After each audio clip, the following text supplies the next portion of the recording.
अस्सलाम वालेकुम वरहमतुल्लाहि वबरकातुहू। कैसे हैं आप सभी लोग।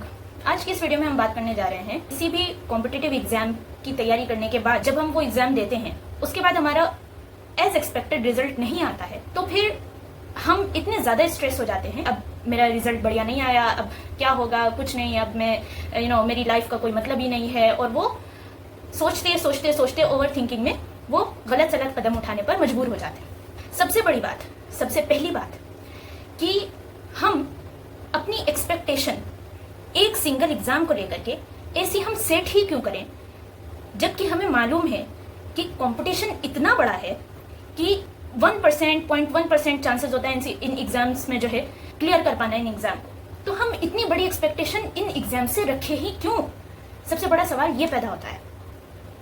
अब चलो हमने रख ली, बट ये एक्सपेक्टेशन इतनी बड़ी हो जाती है कि इनके सामने हमारी होल लाइफ जो कि अभी एडवेंचरस है, इसमें इतनी सारी चीजें करने को हैं, इससे ज्यादा इस इतनी बड़ी लाइफ से और इसके ऊपर जितने भी लोग डिपेंड करते हैं, हमारे पेरेंट्स, हमारे भाई बहन, डिपेंड नहीं मतलब इनकी जो हमारे लिए अफेक्शन है, हमारे लिए मोहब्बत है, क्या ये एग्जाम्स इन सब से बड़े हो जाते हैं जिसमें कामयाब होने का सिर्फ 1%, 10% तो मैं बहुत ज्यादा बोल रही हूँ, 1%, 0.1% चांसेस होते हैं इन एग्जाम्स में कामयाबी के। फिर भी ये एग्जाम एक स्टूडेंट के लिए उसकी फैमिली से बड़े हो जाते हैं, उसकी अपनी जिंदगी से बड़े हो जाते हैं, उसकी सारे अदर इंटरेस्ट से बड़े हो जाते हैं। क्यों? इमोशनली इस पर बहुत सारी बातें हो सकती हैं, बट अगर हम टेक्निकली सोचें तो हमें ये चीज माननी पड़ेगी कि यस, हमारा इंडिया इतना बड़ा है माशाल्लाह, और इसमें जो एग्जाम्स होते हैं वो इतने हाईली कॉम्पिटिटिव होते हैं। तो अगर उसमें से 100 में से 10 बच्चे सिलेक्ट हो जाते हैं तो 90 बच्चों को सिलेक्ट नहीं होना है। अब वो हमारी तैयारी, हमारी मेहनत और हमारी किस्मत पर भी डिपेंड करता है कि हम जो है उन 10 बच्चों में हैं या हम उन 90% बच्चों में आते हैं। अगर और मैक्सिमम, क्योंकि मेजोरिटी 90% है तो मेजोरिटी बच्चे 90% में होते हैं, तो क्या ये 90% बच्चे आगे कुछ नहीं कर पाएंगे जिंदगी में? क्या डॉक्टर, इंजीनियर, IAS इन सब के बाद कुछ नहीं होता? इन सब के अलावा कुछ नहीं होता? होता है, बट हमें नजर नहीं आता। मैंने एक आदमी को कहते हुए सुना YouTube पे कि वो कह रहे थे कि जिसने BSc किया वो सड़क पे आ जाएगा। अच्छा, ये जो हर शहर में जो कॉलेजेस हैं, हर शहर में जो गवर्नमेंट के इंस्टीट्यूट्स हैं, उसमें जो लोग काम कर रहे हैं, जो टीचर्स हैं जिनकी 12 LPA 24 LPA जिनकी सैलरी है, वो क्या नीट और JEE क्लियर करके वहां तक पहुंचे हैं? बिल्कुल नहीं। उन्होंने BSc किया, MSc किया, PhD किया, उनकी जॉब लग गई, सेटल है मस्त अपने लाइफ में। एक्चुअल में प्रॉब्लम ये है कि हम पेडेस्टल पर रख देते हैं चीजों को। पेडेस्टल का मतलब कि यही है बस, इसके अलावा और कुछ है ही नहीं, राइट? अभी एक पर्सन थी, उनका नीट क्लियर नहीं हुआ तो उन्होंने क्या किया, उन्होंने पॉलिटेक्निक में एडमिशन लिया, इंजीनियर। उनको समझ में आ गया था कि यार ये नीट मुझसे नहीं होने वाला, छोड़ो इसको, है ना, उनको समझ में आ गया था। तो उन्होंने फौरन से पॉलिटेक्निक में एडमिशन लिया और अभी वो रोल्स रॉयस, आपको बड़ी कार की कंपनी है, उसमें वो एज अ टेक्निकल इंजीनियर वो काम कर रही हैं और 72 LPA पर वो जो है काम कर रही हैं। सबका नहीं होता, तो ये बात मान लीजिए ना, नहीं होता। तो इस अनफॉर्चुनेट चीज को हम रोक तो नहीं सकते, बिकॉज यस आई अंडरस्टैंड कि कभी कभी हम पूरी मेहनत भी करते हैं, हमारा मन भी लगता है, सब कुछ होता है, लेकिन हमारी किस्मत, हमारा लक हमारा साथ नहीं देती, जिसकी वजह से हमें जो है अपना एक्सपेक्टेड रिजल्ट नहीं मिल पाता। हम पूरा 100% देने के बाद भी हमें रिजल्ट नहीं मिल पाता। I understand that. और वहां पर हर्ट होना, घबरा जाना, ये सब नेचुरल है, बिकॉज इंसान के अंदर ये इंसान का नेचर है घबरा जाना। लेकिन इंसान का नेचर ये नहीं है कि वो किसी घबराहट को अपने सर पर सवार करके अपनी जो लाइफ है उसको बर्बाद करने या एंड करने या किसी भी ऐसा कदम को उठाने पर मजबूर हो जाए। ये इंसान का नेचर नहीं है। मैं अपने एक्सपीरियंस शेयर करूं, मैंने लास्ट ईयर जो है एक क्रैश कोर्स से पढ़ा था, इंस्टीट्यूशन है ऑनलाइन का बड़ा, और उस क्रैश कोर्स के ओरिएंटेशन में मुझे बताया गया कि अगर आपने सीरियसली इस क्रैश कोर्स को, जो कि सिर्फ 4 महीने का है, ओनली 4 months, ना ही तो उसमें रिवीजन का टाइम है, ना ही तो उसमें जो है प्रैक्टिस का टाइम है, ना ही तो उसमें जो है NCERT रीडिंग का टाइम है।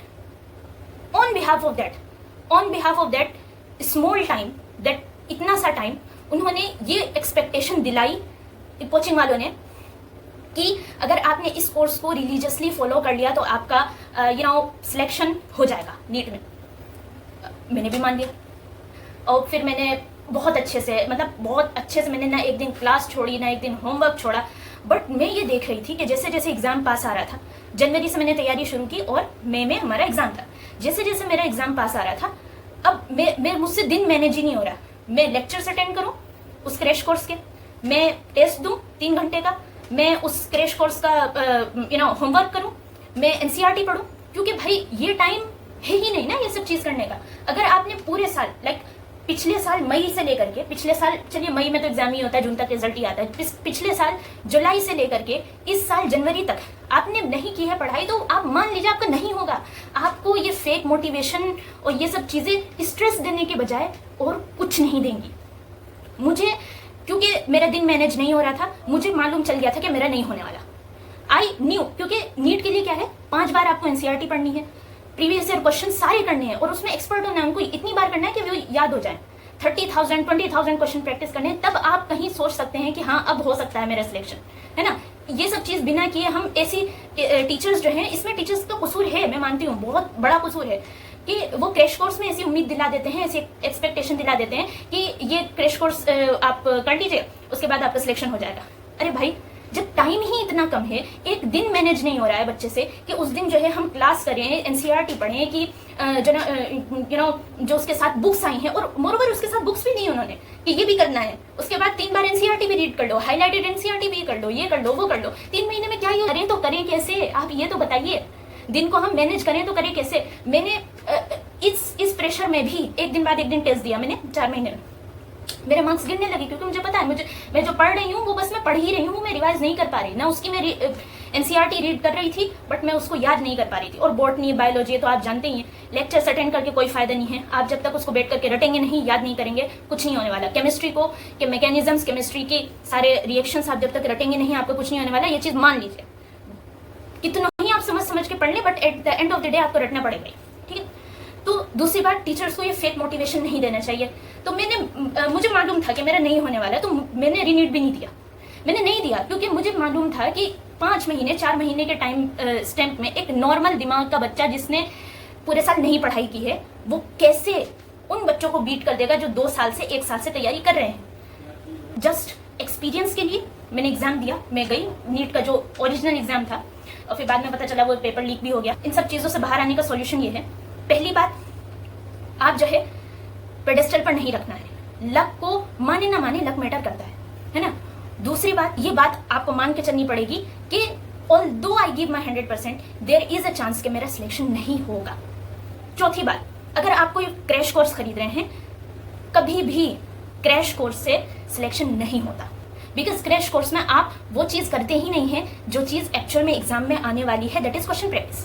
क्वेश्चन प्रैक्टिस आपकी नहीं हो पाती, आप जस्ट पढ़ते हैं, आपका माइंड रिटेन नहीं कर पाता। देयरफॉर क्रैश कोर्स खरीदने के बाद ये बिल्कुल ना सोचें कि मेरा जो है सिलेक्शन इससे हो जाएगा, वो सिर्फ स्ट्रेस। ये video this is all about कि इस तरह के हम थॉट्स को कैसे अवॉइड करें, हम लाइफ एंडिंग थॉट्स को कैसे अवॉइड करें, हम जो है जो ऐसे काम जो हमारी लाइफ को बर्बाद कर देते हैं, ऐसे थॉट्स को हम कैसे अवॉइड करें। जस्ट इस नाते में ये सारी बातें आपको बोल रही हूँ।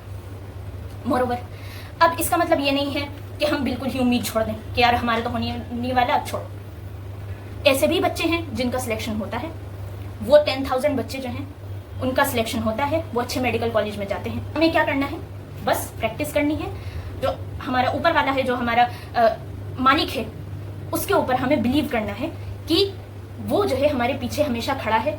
अगर यहाँ नहीं हुआ तो कहीं और सही, राइट। तो बस यही इस वीडियो में था। मैं खुद एक स्टूडेंट हूँ और मैंने बहुत सारी न्यूज़ देखी कि स्टूडेंट्स ऐसे ऐसे कदम उठा रहे हैं, ज़रूरत ही नहीं है ना यार।